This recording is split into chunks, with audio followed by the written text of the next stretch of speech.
Hello everyone, welcome back to Artlit, an art and literary community dedicated to celebrate the works of the artists and the writers. And if you also have a story about a writer or an artist, then do write to us at artlitcommunity.com. So today we have a very special guest with us, but I will, now Hemanti will introduce our special guest to you. Thank you, Akhila. So now let me introduce our today's guest, Dr. Sivashankari, who will be sharing her insights on the topic Literature is Everywhere, Celebrated. At the end of the session, if you will have any questions, you can freely ask. Now let me introduce our guest speaker today. Dr. Sivashankari is a passionate teacher and orator, presently heading the Department of BA English in SDNB Vaishnav College for Women in Chrompet, Chennai. Hailing from a humble background, she started her teaching career in 1989 when she, as a teacher, has traversed the path of diverse and has had rich experiences. And now she's the head of the department and assistant professor. She has received the Best Teacher Award in 2009 while teaching English language skills to first generation learners. She has presented papers in various conferences and journals, and her paper titled Living and Non-Living received the Best Paper Award in 2015. She's a sportswoman and has represented the state of Tamilnadu in Kho-Kho and Hockey. She is a long distance runner and has represented the district in athletics. She is a content developer and has made storyboards for Pearson Education and also written grammar assignments for MacMillan, Ratna Sagar Etc. She has conducted many faculty development programs. She was a dramatist and an orator and has given programs in youth wing of All India Radio during her childhood. Her aspiration is to build a student community with excellent English language skills backed with strong convictions, values, moral ethics, which will make the students self-confident to face the challenges in the society. Welcome, ma'am. Now the session is over to you. Thank you, Hemanti. Hello, dear friends. I'm very delighted to be with all of you here. At the outset, let me first appreciate the wonderful endeavor of Artlit community, which aspires to create a new inclusive culture which asserts that art and literature is the need of the hour to reconnect people to positive affirmations in life. So hearty congratulations to Akhila and to Hemanti and all others involved in the Artlit, to the Artlit team.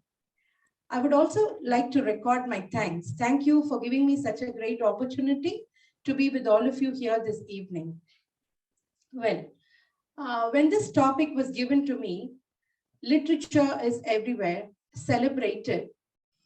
I was just pondering upon it and I hit upon a few questions. I thought answering these questions, I would be able to get the topic of discussion in line. So my first question is, can you imagine a world without light? Definitely not. Similarly, we cannot imagine life without literature. Literature is the beacon light which guides us through the hard challenges to traverse the pathway of life. Literature illuminates life. Literature is a reflection of life. Now, coming to the second question. What is this literature? Can it be defined? Yes. Literature is an English word which has come from a modified Latin word, which means litera, literata, or literatus, which means writing formed with letters. Literature can be broadly defined as the body of written works. And you can also include the narratives and the audio and the video scripts of the internet and the OTT platforms. It is one of the fine art forms like dance and music which gives aesthetic pleasure to the readers. Every genre of literature, whether it's poetry, prose, or fiction, is a wonderful blend of aesthetic value, and also it serves an intellectual purpose. So I can say, we can rightly say that literature is both didactic and it also delights. Didactic means instructional and it also gives pleasure. And about the scope of literature, well, it is the society itself. It literally shapes the beliefs of a society. So now to look at how old is this fine art form? Well, it is as old or maybe older than the existence of the humans itself, because long before humans existed in this world, stories were found among the constellation of stars, in the depth of the oceans, and in the woodland realms. So even before words or language was invented, stories were told and engraved on stone walls and caves, and it existed even before humans came to know how to read or write. So literature is as old or as civilization itself. Story is the basic fabric which weaves literature. Touch a book, feel it. It whispers into your ears. Every book has a story to tell. And literature, of course, everything which happens in a society is written, recorded, and studied in literature. And the various genres of literature like poetry, prose, and fiction offers a lot of insights, wisdom, knowledge, and emotions to the partaker. Okay, so literature is universal. And now the next question which came up to my mind was, which are the fields of study which literature affects? Well, actually, literature affects every field of study. To name a few, literature is history. As I told you, we know about the stories of these prehistoric men from the wall, the carvings and the stone depictions in the olden days. Also, we come to know about the sculptures, the monuments, the wars of the kings, their lifestyle, everything through literature. So literature is history. And literature is also the foundation of religion. The holy scriptures, like the Ramayana, the Mahabharata, or the Bible, the Quran, is believed to be written by a writer who was greatly inspired and attracted by the divine wisdom of God. And these books actually, they reveal the mysteries of life, and they also give us a moral code of conduct. Literature also explains human values. For example, the works of Plato, Socrates, and Aristotle contain virtues that promote perfection to a society if only the human beings will uphold and practice it. Plato's allegory of caves stresses the importance of moral wisdom, and it also makes us understand the penalties that we need to pay to achieve higher understandings in life. These philosophers not only crafted a very artistic convergence of words, but they also exposed logic and ideas. So we can rightly say that literature is omnipresent. It touches almost every field of study. Now, coming to the most important question, why literature at all? What is the purpose of literature? Well, one of the most frustrating and fundamental things about being human is that we don't understand ourselves. One part of the mind, very frequently doesn't understand what happens or why the other part is upset or worried or anxious about. So because of this, because of this pervasive self-ignorance, we make a lot of mistakes. Here, literature can help us because in many ways, it knows us better than we know ourselves. Literature can give us a very accurate account of our mind, which we ourselves are capable of understanding. there was a, there is a French novelist called Marcel Proust who has written the longest novel in English. So it contains more than 12 lakh words and about 9,000 characters. It's supposed to be. The Guinness Book of Records calls it the longest novel. Elephantine, The Past Regained. I think that's the name of the novel. I'm not very sure about the name, but he has written a very long novel. And yeah, the name is Elephantine, Remembrance of Things Past. That is the novel written by Marcel Proust, the longest novel. It has 7 volumes. So in that novel, Proust talks about a lot of aristocratic and high bourgeois characters belonging to the early 20th century. But at the end of the novel, Marcel Proust makes a very remarkable claim. He says that these characters are not from some distant remote past, but they are the readers themselves. To quote Marcel Proust, he says, in reality, every reader is, while he is reading, the reader of his own self. The writer's work is merely a kind of optical instrument which he offers to the reader to enable him to discern what, without this book, he would perhaps never have experienced in himself. And the recognition by the reader in his own self of what the book says is the proof of its veracity. So great authors can turn the vague into the clear.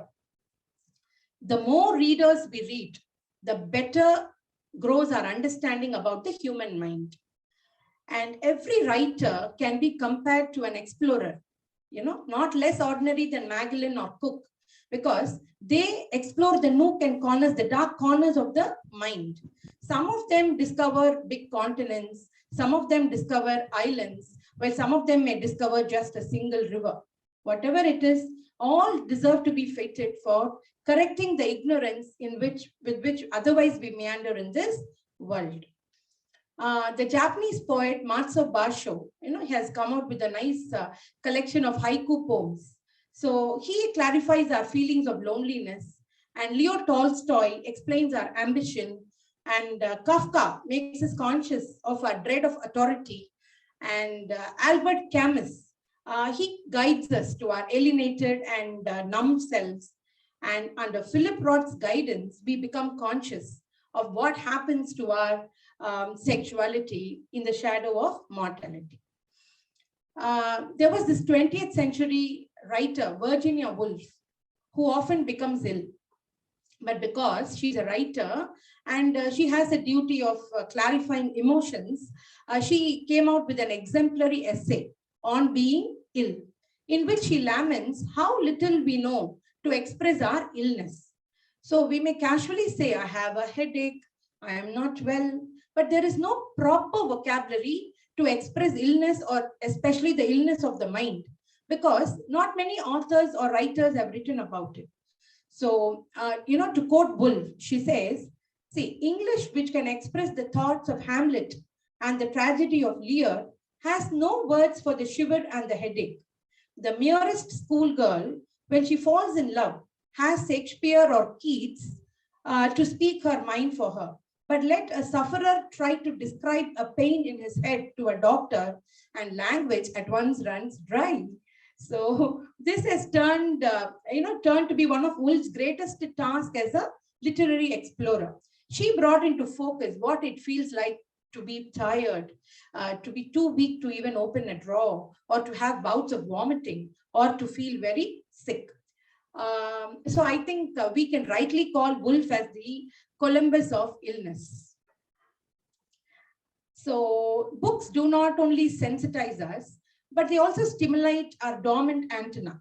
Again, I would like to quote Marcel Proust, who says, if we read the new masterpiece of a man of genius, we are delighted to find in it those reflections of ours that we despised, joys and sorrows which we had repressed, a whole world of feelings we had scorned, and whose value the book in which we discover them suddenly teaches us.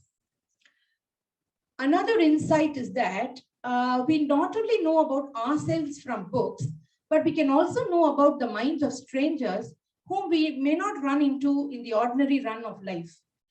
For example, with our optical instruments, the book, we can get to know about love life in California, about guilt in Syria, about a soldier in, in America, or about a student life in Switzerland, or about a nurse in Amsterdam. We can literally go to every nook and corner of the world, sitting inside our drawing room or a bedroom or just in a particular place, reading a book. We can also try to understand the minds of these people, because through the book, we actually live their life. And you can actually go past the guards into the king's bedroom also, where maybe he's whispering to his mistress, or maybe he's snoring. You can get into a pauper's hovel. You can get into a rich man's mansion. You can go anywhere through a book. That's what I was just trying to say when the call got disconnected. And another thing is that literature speeds up years. It can take us through a whole life in a single book.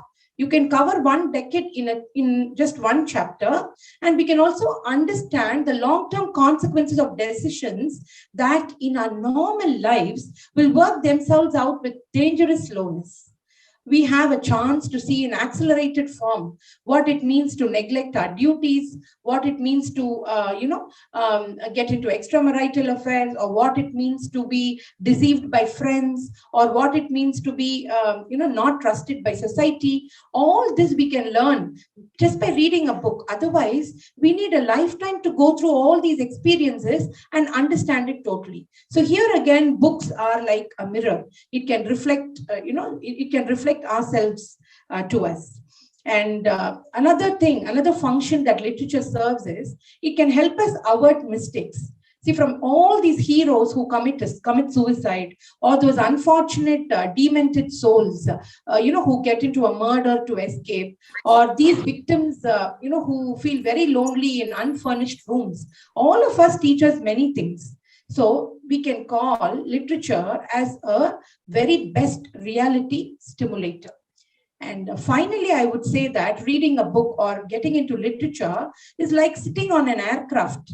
It is a very safe experience from where you can look at the appalling scenarios down without having to get into the danger zones.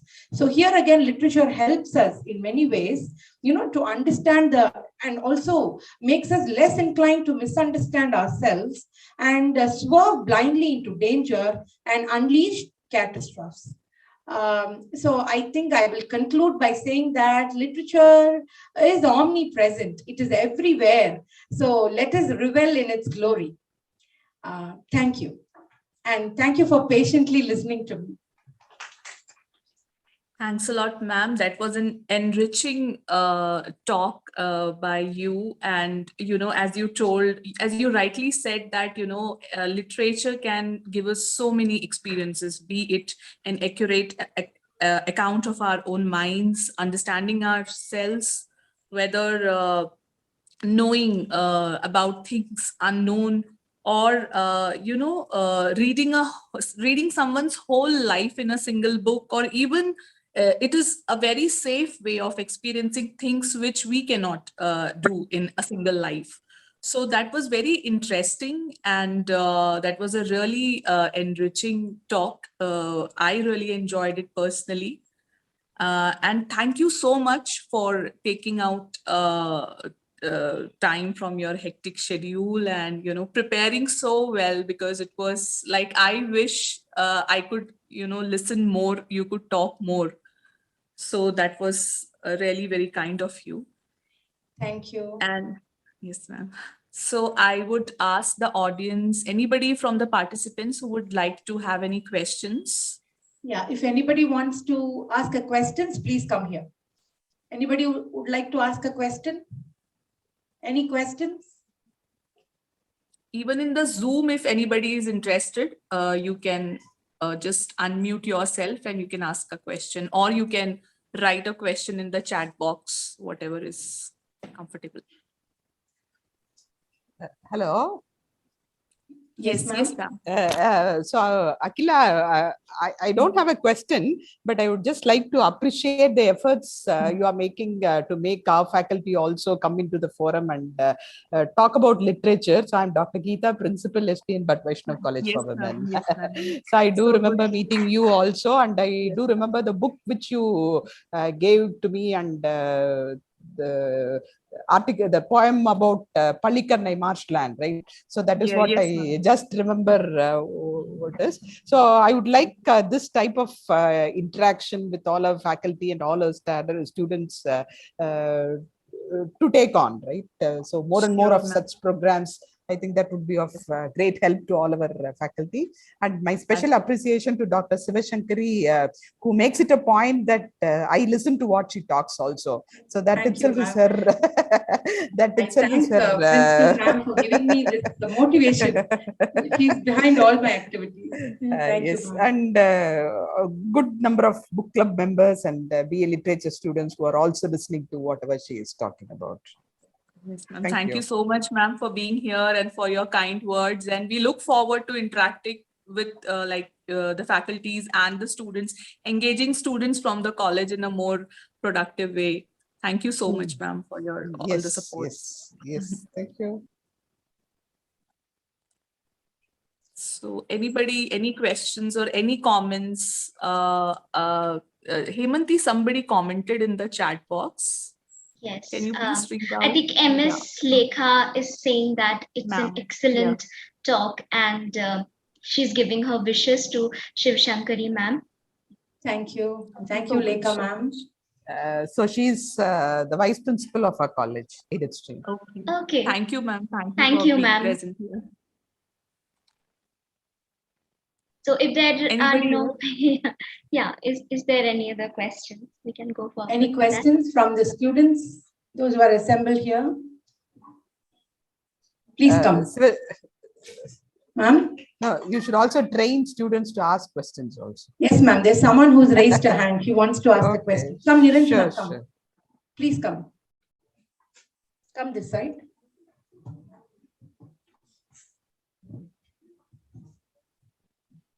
Hello, ma'am. Good afternoon. Happy to see you Good afternoon. after a long time.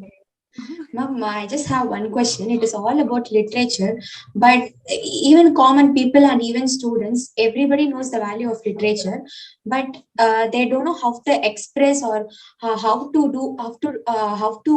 cultivate or use the literature in a good manner, which they can use it for their future purposes. And even though literature students, they are learning literature, they doesn't know how to applicable. Some 2 through 3 students know how to do that, and rest of the students who doesn't know that how to use it in a good manner, so that it could be a very big thing to do in the future, so they can do it in the future in a very big thing. Yes, Niranjana, I can understand your question. You want me to tell you how to apply literature to life. Yes, you have to read every day. You have to be a voracious reader. You must read for not less than half an hour every day. And the more you read, as I said, the more you will be able to understand the people around you and the situations and experiences, and put literature into a positive use and into your life. Thank you for the question, Niranjana. Anybody else would like to ask a question? Please come.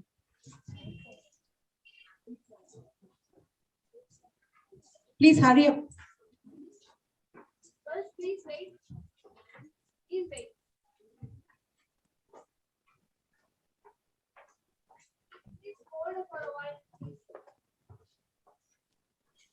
Good evening, ma'am. As teenagers, we undergo a lot of situations around our life.